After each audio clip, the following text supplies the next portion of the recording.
Lucas, la parte 16.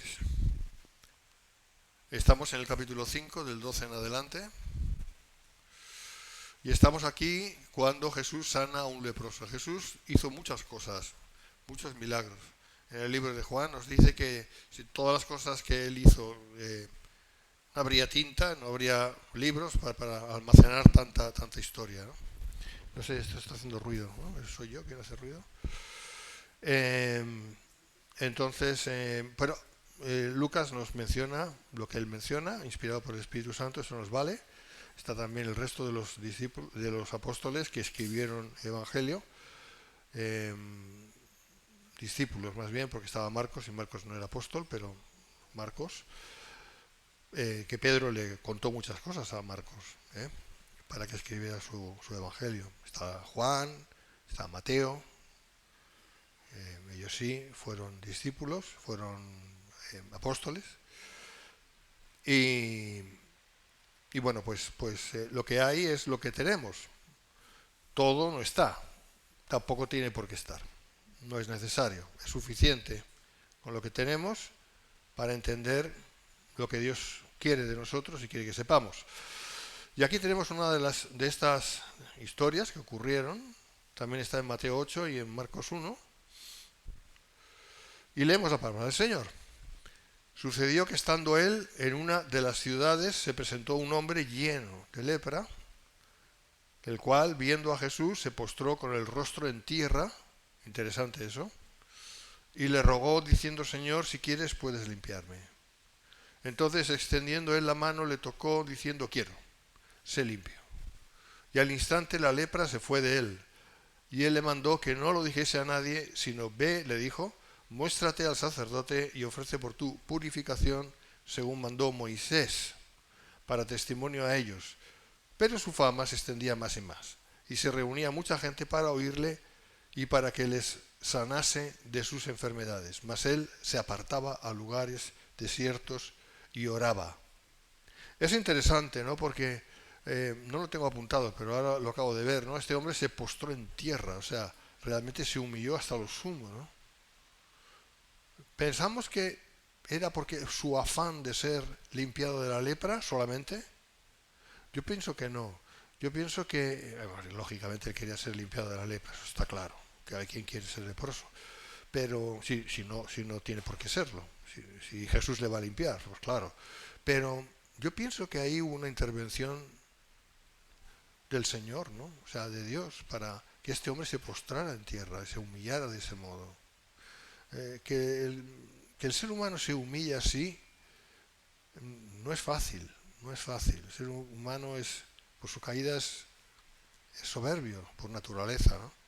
Pero ese hombre se tiró al suelo porque él reconoció que quien tenía delante de él era el Señor. Eso sí lo vamos a ver. Entonces no se nos dice en qué ciudad estaba, no sabemos, pero nos dice que allí había un hombre lleno de lepra. Entonces la descripción de Lucas sugiere que se trataba de un caso extremo y muy serio de lepra. No había solución para eso. No había solución. Los leprosos de esa magnitud se iban todos a un lugar y ahí vivían su vida apartados de la sociedad, porque la sociedad tenía miedo de ser contagiada. Cosa que se puede comprender perfectamente. Pero qué triste era para esa gente, ¿no? Tener que vivir así. Caso serio de lepra. Es evidente que este hombre había oído de Jesús. Hay por ahí uno que dicen que es el hijo del carpintero de una ciudad pequeñita que se llama Nazaret. ¿De qué ciudad? Nazaret, no sé, no lo había oído nunca. Está no muy lejos de Capernaum. Ah, Capernaum, sí, la conozco. Pero Nazaret, era muy pequeñita Nazaret. Pero que Dios le usa para hacer unos milagros impresionantes como los hacía Elías. Por poner un ejemplo, ¿no? Entonces, claro, imagínate, la gente con necesidad iba a él disparada, ¿no? Cosa muy humana, muy humana. Y no se lo pensó dos veces, fue directo a él. Y bueno, he hablado sobre esto, que puso su rostro en tierra, el hombre estaba tocado por Dios. No solamente desesperado por ser limpiado de la lepra, sino que además tocado por el Señor, tocado por el Espíritu de Dios. Ya lo he dicho eso. Y fíjate que su petición no fue condicional en modo alguno. No fue condicional. Él no puso condiciones. Simplemente le pidió que si quería le librase de su mal. Si quieres. No le dijo algo así como, a ver, Señor, yo sé que tú puedes hacerlo y si lo haces yo te recompensaré porque tengo medios y voy a dar, vamos a imaginar, tengo una familia que es potentada y vamos, que estarán más que de acuerdo conmigo en dar para tu ministerio. Más de uno de esos apóstoles de hoy en día estarían contentísimos, ¿no? ¿Verdad? El Señor no buscaba prebendas ni buscaba este tipo de cuestiones, ¿no? Ni mucho menos. No, el hombre, no sé si tenía o no tenía, pero desde luego no le ofreció nada. Si quieres, límpiame, ¿no? ¿Esta es una oración para nosotros? Sí. ¿Es un modelo de petición para nosotros? Sí. Señor, si quieres, haz esto. Mira lo que pasa en mi familia, mira lo que me pasa a mí, mira lo que está pasando. Si quieres. Y si hay realmente una rendición ahí, si hay una rendición y es de acorde a la voluntad de Dios, claro, porque todo es así, Dios hará el milagro. Pero tiene que haber una rendición, tiene que haber no pedir nada, no a cambio, no buscar ningún tipo de cuestión egoísta, ¿eh? Sino simplemente Dios, si tú quieres hacerlo, si tú quieres hacerlo. O sea, desnudarse delante de Dios, abrirse como un libro, ¿no? Delante de Dios, mira, aquí estoy, Señor, estoy en mi desesperación, muy humana, por cierto, tú entiendes perfectamente todas estas cosas, todo esto es debido a la caída, todo esto es nuestra culpa, todo esto es mi culpa también, de una manera o de otra. Porque si yo no hubiera sido un ser caído, esto no hubiera pasado, estaría bien, estaría contigo. Pero todos caímos con Adán. Y esto es muy importante. Adán cayó, pero cayó toda la humanidad. No podemos culpar a Adán como que Adán, mira, tontolaba que es lo que ha hecho, y fíjate ahora las consecuencias. No es así. Eso es un error. Toda la humanidad estaba en los lomos de Adán. O sea, Adán contenía toda la humanidad. Es un misterio. No te puedo explicar cómo desarrollar eso. No te lo puedo desarrollar, no lo sé. Pero ahí estaba toda la humanidad. Toda la humanidad decidió creer en la serpiente en vez de a Dios. Ese es el porqué. Porque si no hubiera sido injusto, déjame que hable un poquito de esto. Hubiera sido injusto que Dios hubiera culpado al resto de la humanidad por el pecado de un hombre, cuando la Biblia dice que por el pecado de un hombre no se culpará a los demás, por el pecado de los padres, los hijos no recibirán la culpa. ¿Verdad que lo dice? Sí, lo dice. Entonces, claro, eso hay que llevarlo también al principio. ¿Y cómo se explica entonces eso? ¿Cómo es que toda la humanidad cayó? Porque toda la humanidad es Adán. En Adán todos mueren. Está escrito. 1 Corintios 15. Un misterio para nosotros. Es algo muy difícil de poder entender, de poderlo especificar. ¿Cómo es eso? Es así. La raza humana, Adán es la raza humana. Fue un personaje, fue una persona, claro que sí, pero él es el padre de la raza humana. Y Eva la madre. Porque todos tenemos padre y madre. O hemos tenido. Si no, no estaríamos aquí en este planeta siendo hombres. Y mujeres. Bueno, siendo hombres. Ya me entiendes. Así que, no sé por qué estaba diciendo todo esto, me he ido un poco del tema, pero yo creo que es importante eso, ¿no? Estas cosas definirlas, irlas definiendo. Porque necesitamos argumentos, ¿no? Cuando vienen a nosotros, pero si Dios es tan bueno y tan justo, ¿cómo es que, por qué todo el mundo está caído? ¿Por qué? Bueno, pues ahí tienes la explicación. Ahí tienes la explicación. No la van a creer, pero ni siquiera creen en Dios que no van a creer eso. Pero esa es la verdad. Primero Adán, humanidad caída. Postrer Adán, Jesús, hecho hombre. pero Dios, siendo Dios. Por eso dice la palabra que Dios creó al hombre a su imagen y conforme a su semejanza. Hermanos, primariamente somos mucho, no en nosotros mismos, sino como creación de Dios. Como creación de Dios somos la repera. No sé si me entiendes. El rien ne va plus. Qué pena que cayéramos todos. Pero bueno, Dios ya lo sabía de todos modos, a Dios no se le pilla por sorpresa. Pero fíjate esto, el hombre en primera instancia fue creado a imagen y semejanza de Dios. Esto es muy fuerte. ¿Cómo entendemos? Y hemos sido participantes como cristianos de la naturaleza divina. Hemos sido constituidos hijos de Dios por adopción. Y nos estamos quejando por tonterías, por cacahuetes. El problema es ese, que no vivimos la realidad. No vivimos la realidad de lo que somos y cómo somos delante de Dios. El Dios del universo, increado, el Todopoderoso, añádele todos los calificativos que quieras, nos ha constituido sus hijos. Ahora tú imagínate que tú eres cónyuges, ¿no? Dos cónyuges que no tienen hijos, no pueden tenerlos y adoptan un crío, ¿no? Adoptan, estoy poniendo un ejemplo. ¿Cómo van si todo va bien, cómo van a considerar a ese niño? No es hijo natural, pero es su hijo, ¿verdad? Pues así somos para Dios.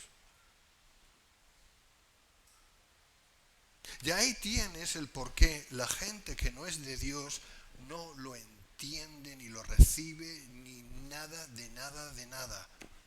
De nada, de nada, de nada, de nada. Porque es imposible que lo pueda entender. La gente no lo puede entender esto. Y a nosotros nos cuesta. Porque estamos en una sociedad que es tan atea. Pero tenemos que mirar más lo que somos delante de Dios. Cuidado, hermanos, no en nosotros mismos, ¿eh? Nosotros mismos nada. En nosotros mismos, gente caída. Y el que está caído, está caído. No está levantado porque está caído. O estás levantado o estás caído. Y aún arrastramos la naturaleza caída, ¿verdad? Sí, hermano, sí. ¿Vale? Pero en Dios somos hijos de Dios. Impresionante. Y ahí, en este pasaje y en tantos otros, vemos que se empieza a ver ese amor de Dios por las ovejas perdidas de Israel, considerándolas, no a voz de pronto, pero ya se empieza a vislumbrar, tal y como vamos leyendo en los evangelios, y en concreto esta historia, por ejemplo, y muchas otras, cómo Dios empieza a ver a esas ovejas perdidas, que son ovejas. Sí, quiero limpiarte. ¿Quién sabe? Lo mismo este leproso había sido un leproso por vicio, había sido infectado, había ido con prostitutas, yo no lo sé. O habría cualquier cosa. Pero llegó un punto en que el hombre se rompió. El hombre se rompió. Se quebrantó. ¿Me entendéis la expresión mejor, no? Es lo mismo. ¿Quién quebranta? Dios. Por eso la gente no se quebranta. ¿Por qué se va a quebrantar si Dios no les está tocando? Cuidado, la gente quiere decir los que no creen. No se quebrantan. Pero es que no pueden quebrantarse. Y muchos de nosotros durante años, quebrántate delante del Señor, quebrántate. Y yo, ¿qué quieres que me rompa? O sea, es que no pueden entender. ¿Y por qué no pueden entender? Porque Dios no les está quebrantando. Porque el que quebranta de verdad es Dios. El único que puede hacerlo por su espíritu. Este hombre fue quebrantado. Este hombre fue quebrantado. Así que no pidió nada de forma condicional. Tres cosas podemos ver aquí. Le llamó Señor. Por tanto, reconocía quién era Jesús. Le llamó Señor. Tener en cuenta que Jesús, a la sazón, tendría unos, ¿qué? 28, 29 años. Yo veo a uno de 28, 29 años y para mí es un niño. ¿Vale? Cuando yo tenía 19, para mí era un superhombre, alguien de 29 años. Pero cuando vas creciendo, vas cambiando, lógicamente, para bien o para mal, hasta que dejas de crecer, o sea, eso suele pasar, y te vas a donde tienes que ir. Pero así como yo veía, yo me acuerdo de uno que tenía 29 años cuando yo estaba tocando la batería en Dinamarca y el pianista era un australiano que tenía 29, yo tenía 19 y él tenía 29 años. Yo le veía como, wow, a mí me daba miedo ese tío, me daba miedo, porque imagínate, y además estaba fuerte, era bajito, pero estaba fuerte, yo era más alto que él, pero yo era así, delgadito, como un palo. ¿Qué me ha pasado, Miguel? Bueno, total, el caso es que ahora si le vieras, si él siguiera teniendo 29 años, le viera y diría, pero macho, yo te tenía miedo a ti, pero tú no eres nada. Porque cuando crecemos, vamos viendo las cosas de diferente manera. Respeto a todos, pero hablo humanamente, ¿no? Humanamente ya no es lo mismo, no es lo mismo. Jesús tenía entonces esos 28, 29 años, delante de los fariseos, de los escribas, de gente ya de mucha edad, de mucha experiencia, de mucha religión, de mucho de todo. ¿Cómo le podían ver? Y encima, ¿y este Mindungui es hijo de un carpintero? Si ni siquiera ha estado con nosotros, si no le hemos enseñado. ¿En qué escuela ha estado? En ninguna. Ah, que dice que su padre le enseña. El carpintero, su padre, le enseña. No, Dios Padre, Dios. Que Dios le enseña, pero ¿qué estás diciendo? No podían entender, era imposible. Dios no les estaba quebrantando, ¿me entiendes? En cambio, si aquí viéramos ahora a Jesús con esa misma edad, no importaría la edad que tuviera, nos caíamos todos al suelo, ¿entiendes? Aunque tuviera un aspecto joven, nos caeríamos al suelo, porque no veríamos la juventud, no veríamos la apariencia, veríamos realmente la realidad de que Jesús es Jesús, no importa la edad que tenga, en apariencia. Pero Jesús tiene muchos más años que nosotros, ¿verdad? Le llamó Señor. 2, su sanidad la dejó en las manos de Jesús. Dijo, no hay nadie que pueda hacer nada por mí, te lo dejo en tus manos. Apeló a su elección. Esto es muy interesante, muy importante. Así tiene que ser nuestra oración. Apelar a la elección de Dios, no a la nuestra. De alguna manera no podemos coaccionar a Dios. No, de ninguna manera. Ya sabemos que no, pero cuidado con hay ciertas oraciones que parece que de alguna manera quieres convencer a Dios o quieres, yo no sé si manipular, pero hay algo ahí. A veces hay oraciones que dices, Dios mío, esto es impresionante. Qué osadía, ¿no? Este hombre no. Este hombre apeló a su elección, a la elección divina, no a la suya propia. 3, reconocía que si quería, él podía sanarle, es decir, que tenía ese poder. ¿Por qué? Porque le habían dicho. Sí, seguramente porque le habían dicho. Yo creo que era más que porque le habían dicho. Tenía esa convicción, tenía fe. ¿Quién da la fe? Dios da la fe. ¿De quién depende la fiscalía?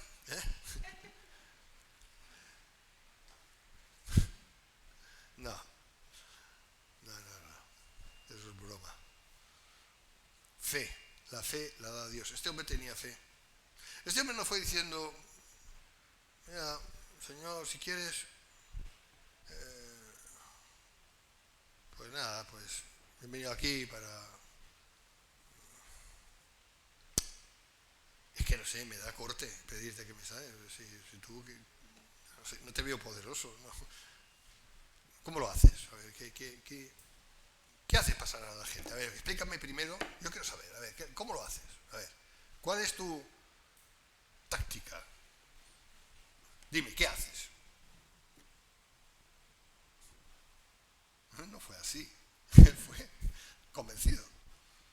En cambio, los fariseos sí iban así. A ver, ¿con qué autoridad haces tú estas cosas, Jesucito? ¿Con qué autoridad? Encima se burlaban de él. ¿Cómo acabaron esa gente?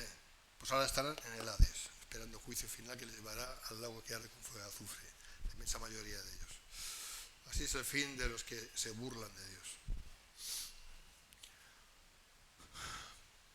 Una de las características de las sanidades de Jesús siempre fue la restauración inmediata y total de la persona. Sus milagros eran reales. Seguimos. Y él le mandó que no lo dijese a nadie. Madre mía.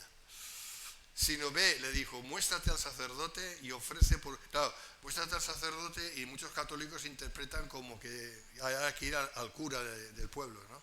No tiene nada que ver. Y ofrece por tu purificación según mandó Moisés para testimonio a ellos. Ahora veremos sobre eso. Bueno, con esto primero vemos que Jesús no hacía milagros para buscar adeptos. No lo hacía. Él no utilizaba esto como una campaña de marketing. Vamos a ver, voy a hacer milagros por aquí. Seguro que va a venir gente y seguro que... ¿Por qué? Porque no era arminiano, ¿vale? No era arminiano. Él no creía que la decisión estaba en la capacidad del ser humano. Los que Dios Padre me dé, yo no les echo fuera. Pero los que el Padre me da, no otros.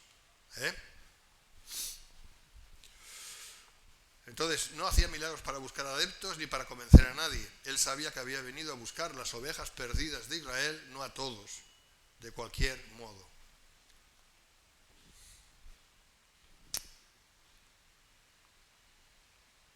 Los milagros sean sencillamente, como ya dije el domingo pasado, favor de Dios.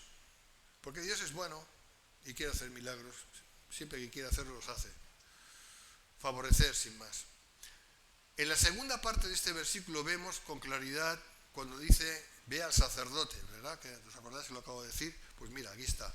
Gálatas 4:4, pero cuando vino el cumplimiento del tiempo, Dios envió a su Hijo nacido de mujer y nacido bajo la ley. Nacido bajo la ley. Fíjate que Dios se sujeta a sus principios.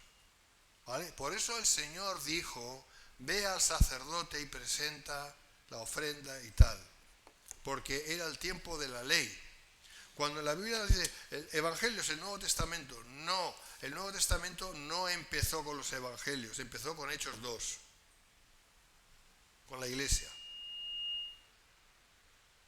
¿Vale? Porque ese era aún el tiempo de la ley. Y el último profeta del Antiguo Testamento no fue Malaquías, fue Juan el Bautista.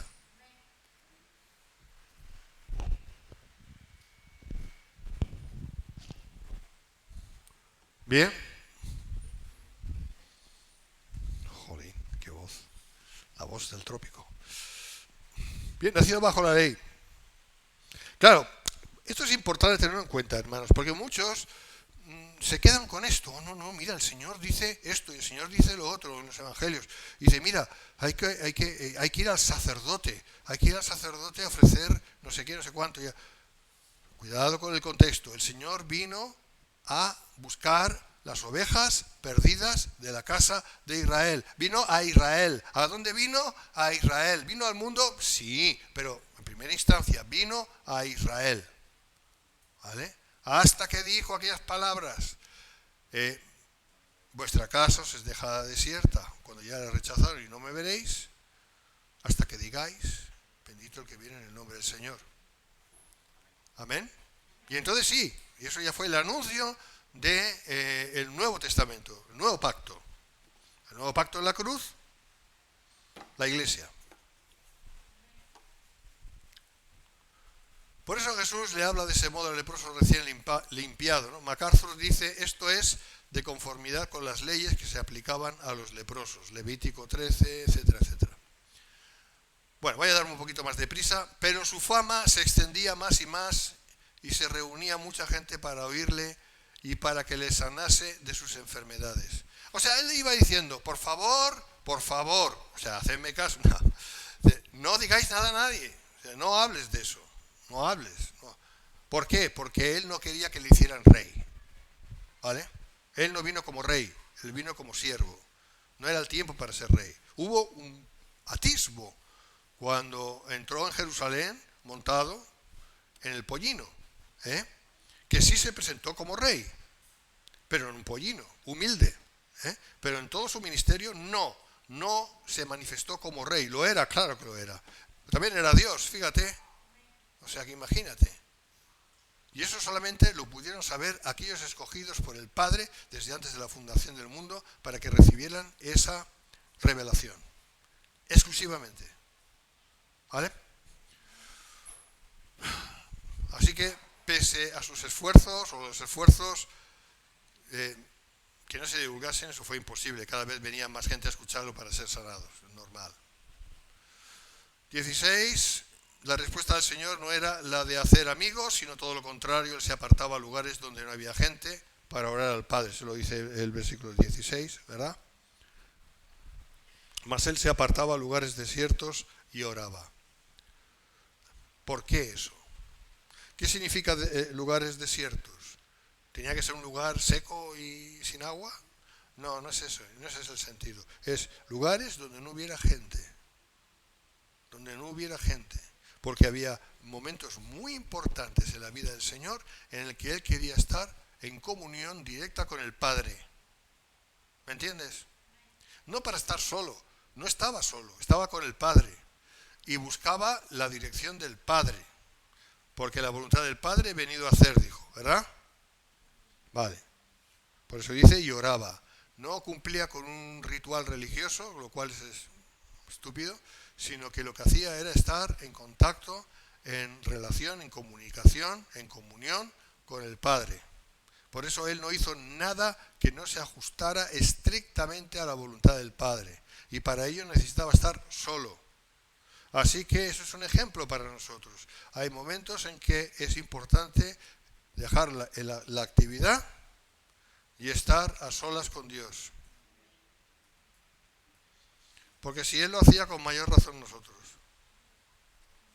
No es fácil, ¿eh? En la vida que llevamos, y muchos de vosotros que tenéis que trabajar, estudiar, trabajar, y luego tenéis críos, y luego no sé qué, y luego esto, y luego lo otro. Pero hay que sacar un tiempo para estar a solas con Dios.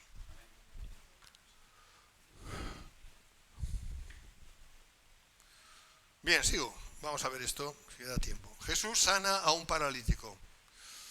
También está en Mateo y en Marcos.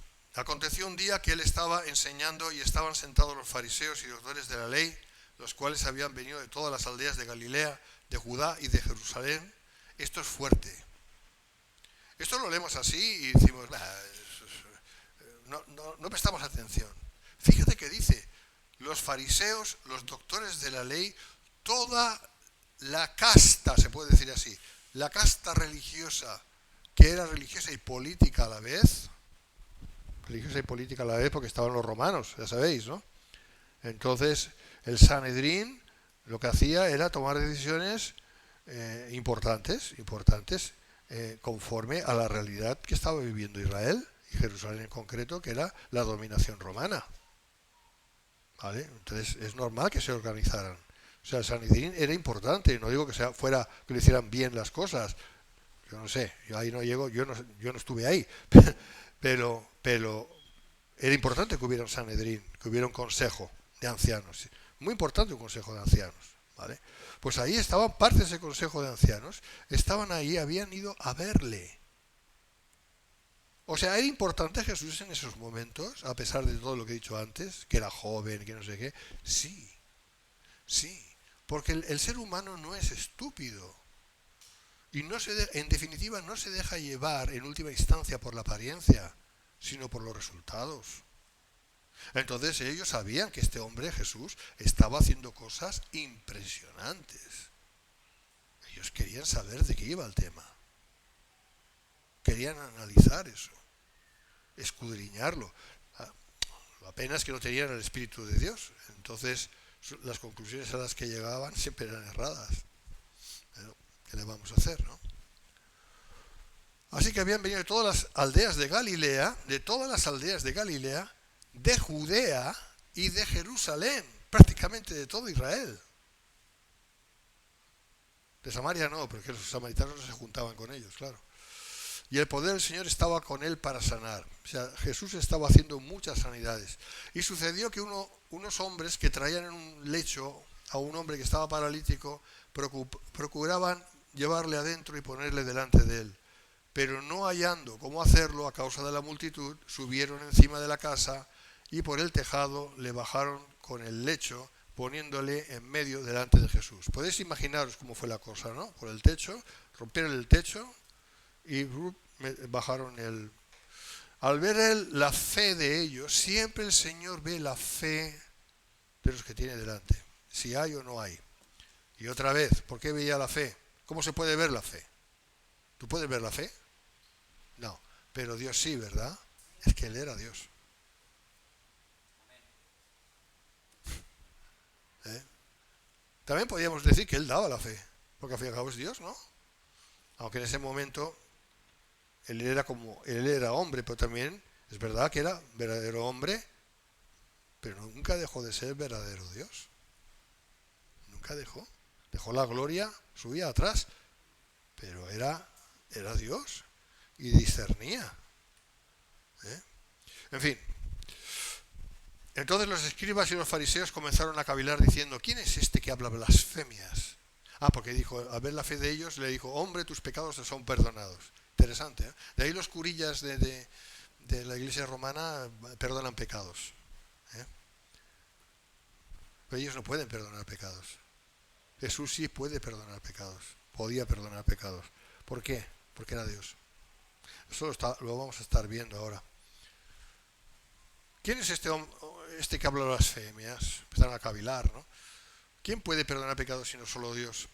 Jesús entonces, conociendo los pensamientos de ellos, ¿quién puede conocer los pensamientos de alguien?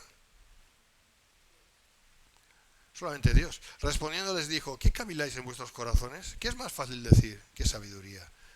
¿Tus pecados te son perdonados o decir levántate y anda? Porque claro, decir tus pecados te son perdonados es muy fácil decirlo. Lo que dije antes, los curillas dicen: yo te absolvo, peccatium tu, bla, bla, bla, bla, ya está, ya no tienes pecados, has confesado y ya está. Por eso él dijo, bueno, por eso no, pero quizás estaba adelantando lo que iba a pasar muchos años después y sigue pasando. ¿Qué es más fácil decir tus pecados te son perdonados o decir levántate y anda? Madre mía, lo que les puso delante este chiquito de 28, 29 años. Pues para que sepáis que el Hijo del Hombre tiene potestad en la tierra para perdonar pecados, dijo al paralítico: a ti te digo, levántate, toma tu lecho y vete a tu casa. Al instante, levantándose en presencia de ellos y tomando el lecho en que estaba acostado, se fue a su casa glorificando a Dios. Mira, yo soy fariseo y como poco hago así. Pero ellos no, ni siquiera eso. Es increíble. Y todos sobrecogidos de asombro glorificaban a Dios y llenos de temor decían: hoy hemos visto maravillas. Bien, líderes judíos, muchos de ellos vinieron de tan lejos como Jerusalén, la reputación de Jesús. Eso ya lo he dicho antes. Parece que esto sucedió en una casa con tejas.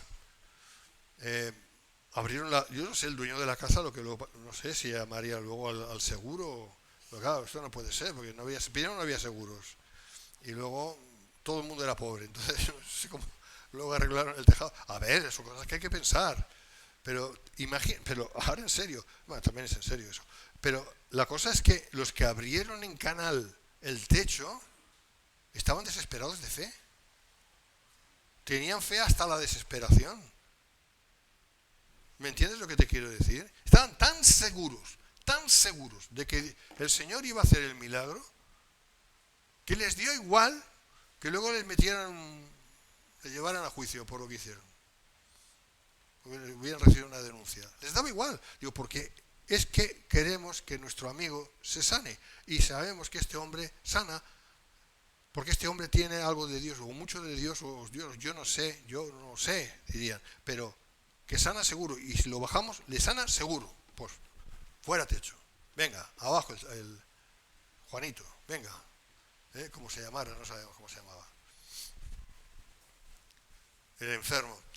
Las medidas extremas que tomaron para colocar a este hombre a los pies de Jesús indican que las multitudes que lo seguían eran bastante numerosas. Está lleno de gente por todos lados. O sea, eso fue un testimonio impresionantísimo.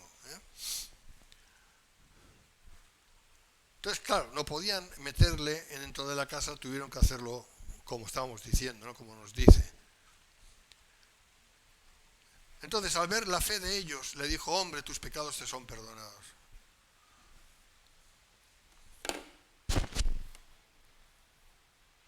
¿Le dijo esto al leproso? ¿Jesús le dijo esto al leproso? No. O sea, el Señor tiene una palabra diferente para cada uno. ¿Te das cuenta? Lo más normal, según nuestro entendimiento humano, que no puede ser otro sino el humano, si nosotros hubiéramos estado en la posición de Jesús y hubiera visto que bajaban, que ya sabía que eso iba a ocurrir de todos modos, porque el Señor sabe todo de antemano, y que iban a bajar al enfermo, pues si hubiera sido yo, hubiera pensado, qué oportunidad para glorificar a Dios. Levántate del lecho y anda. Ya está. Ya está. Y se hubiera levantado, bueno, si hubiera sido el Señor, claro, se hubiera levantado y hubiera andado, como luego pasó. Pero eso no fue lo que dijo el Señor. Eso no fue. Él lo que dijo fue que al ver la fe de ellos, o sea, el Señor fue más lejos, ¿me entiendes? No solamente buscó la sanidad física, que eso para Dios no es ningún problema, hermanos. Ninguno. Cero problema. Bueno, para Dios no hay ningún problema de todos modos, pero... sino que con que vio la fe que tenían, y eso fue dado por el Padre, fue más allá. Y dijo, mira, tus pecados te son perdonados. No había hablado así el Señor hasta ese momento. El Señor, no vemos en el relato de los evangelios que Él hubiera dicho algo semejante hasta ese punto. Muchos hubieran pensado, pero vamos a ver, si yo lo que yo pensaba es que iba a sanar a este hombre, perdonarle los pecados. No sé, no entiendo eso. ¿Cómo puede perdonar pecados? Pero bueno, vamos a pensar que sí, pero si aquí lo importante no son los pecados. Aquí lo importante es que este hombre pueda levantarse de la cama y andar. Ese es el pensamiento humano. Pero lo que estaba diciendo el Señor con esto, más que la sanidad física, lo más importante es la sanidad espiritual. Eso es lo que estaba diciendo. Al ver la fe de ellos, seguramente este hombre ni podía mirar, seguramente nos lo imaginamos totalmente roto. O sea, este hombre debía estar muy mal, muy mal. Posiblemente tenía mucho más que una simple parálisis, porque estaba en cama. Pero él vio la fe de ellos y dijo, aquí mi Padre se va a glorificar. Esto es de mi Padre, se va a glorificar. Porque aquí yo voy a entrar en lo espiritual. Lo primero, lo espiritual. Lo más importante es la sanidad del alma. Lo más importante es que el pecado sea vencido. Ahora, aquí hay una cuestión, hermanos.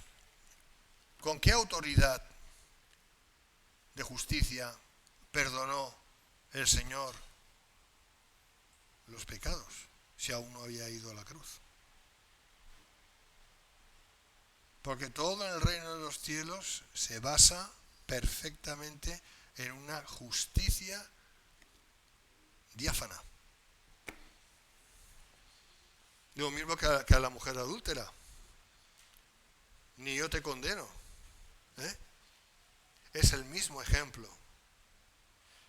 El Señor perdonó los pecados. Vamos a decirlo de una manera más explícita. Dios perdonó los pecados de ese hombre. Jesús es Dios. Dios perdonó los pecados de ese hombre en base a su futuro sacrificio en la cruz. O sea, él ya vislumbraba que iba a dar su vida en la cruz. Él ya lo sabía que eso iba a ocurrir. Y en base a eso, los pecados de la mujer adúltera fueron perdonados. De otra manera no hubieran podido ser perdonados. Porque los pecados en aquella época, en la época de la ley, los pecados estaban cubiertos con sangre de animales. No estaban perdonados. Estaban solamente cubiertos con sangre, lo que significa que la sangre con que los animales lo pecan, la sangre de los animales cubría esos pecados. Esto es una cuestión espiritual, que es más real que lo que parece.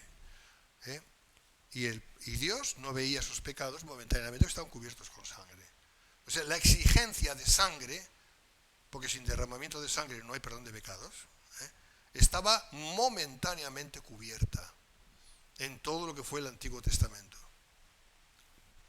¿Me entendéis? Pero el Señor ya iba más lejos. Yo te perdono los pecados. ¿Por qué? Porque yo voy a morir por ti. Aquí vemos también la eternidad de Dios. Para Dios no hay tiempo. Todo está hecho desde siempre. Si podemos decirlo así, siempre.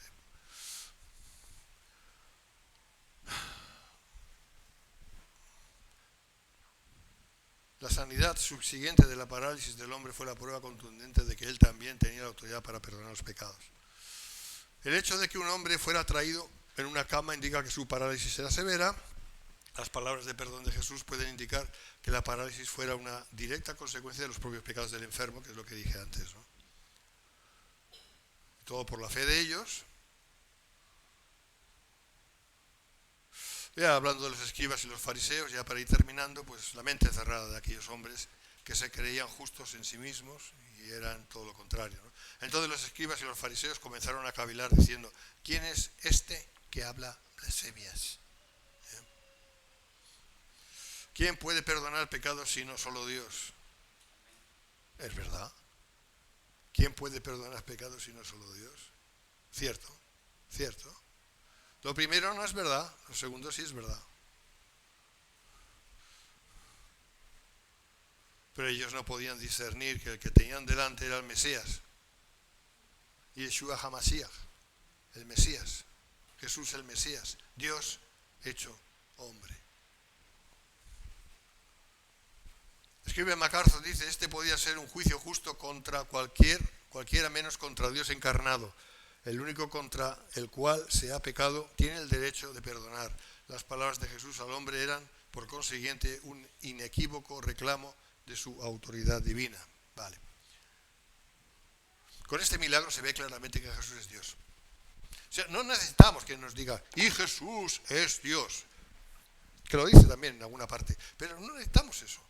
Al ver este ejemplo, por ejemplo, ya claramente vemos que el único que puede perdonar pecados es Dios, y Él dijo: te perdono los pecados. Pues ya está, pues Jesús es Dios. No es tan complicado. Si el hombre fue hecho a imagen y semejanza de Dios, ¿qué problema es que Dios se haga hombre? ¿Qué problema hay para Dios? Cuando el mismo Señor dijo: vosotros sois dioses. ¿Verdad que lo dijo? Claro, en el contexto que lo dijo, etcétera, etcétera. Elohim. Gloria a Dios. Así que, por medio de su omnisciencia, Jesús conocía los pensamientos de aquellos religiosos, su capacidad para sanar a cualquiera y a todos según quisiera y de forma total e instantánea, constituía una prueba incontrovertible de su deidad. Como Dios, Él tenía toda la autoridad para perdonar pecados. Ese fue un momento decisivo y debió haber puesto punto y final y definitivo a toda la oposición de los fariseos. En lugar de esto, ellos comenzaron a desacreditarlo con acusaciones de que Jesús violaba las reglas de ellos sobre el día de reposo y memeces por el estilo y tonterías por el estilo, porque así como hacen los políticos, cuando se les pregunta a alguien algo en el Congreso y responden: manzanas traigo. Se salen por peteneras. ¿Por qué? Porque nadie busca la verdad, solamente buscan lo que a ellos les interesa. Bueno, pues ahí tenemos por ellos eran políticos también. O sea, aquí tenemos un claro ejemplo. En vez de ver la cuestión y decir: un momento, este hombre no es un hombre solamente, porque no solamente dice que perdona pecados, es que podemos ver esto por el hecho de que acaba de sanar a este hombre, que es imposible que este hombre pudiera ser sanado. No hay poder en la tierra que hubiera podido sanar a este hombre. No hay poder humano. Entonces, ¿cómo es posible que este hombre hubiera podido ser sanado así? Eso tenían que haber estado pensando ellos. Y dijeron: no, es que esto ha ocurrido en el día de reposo, y en el día de reposo no se pueden hacer milagros. Madre mía, qué gente tan esperpéntica, de verdad. La estupidez humana. Vamos a ponernos de pie, hermanos.